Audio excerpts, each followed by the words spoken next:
Japan में पिछले 30 साल में चोरी नहीं हुई, कत्ल नहीं हुआ, कोई भूखा नहीं सोता। ज़लज़ले के वक्त खैमों में सब कुछ रख दिया जाता है। कोई एक चट्टान ज़रूरत से ज़्यादा नहीं लेता। दयानतदारी में दुनिया में पहले नंबर पर है। सड़क पर 1 करोड़ फेंक दें, कोई नहीं उठाता। आप कल्ला मारें, सामने वाला माजरत करता दिखाई देगा।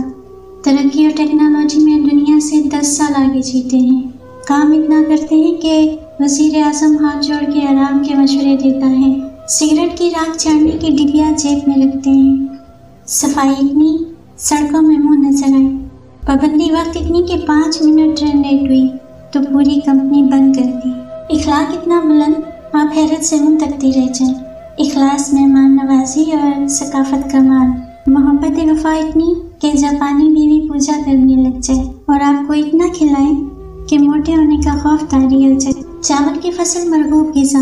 एक दफ़ा कहर पड़ा तो 30 साल का ऐसा ज़ख़ीरा कर लिया कि दुनिया से चावल नायाब हो गए, लेकिन वहाँ से ख़त्म ना हुए। जापानी जिसके हो गए बस पत्थर पर लकीर। निज़ाम सेहत ऐसा कि टॉयलेट आपको जिस्म की पूरी डिटेल दे दे।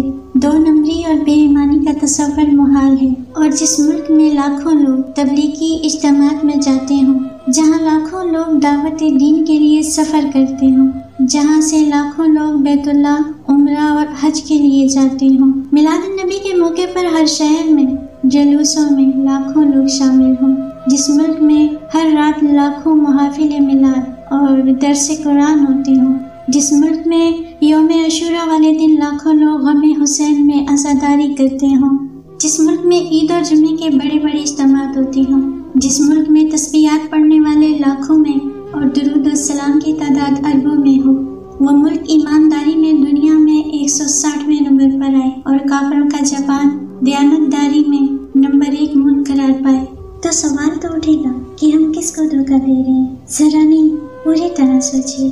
फी अमान अल्लाह। अस्सलाम वालेकुम। सुबह बखैर।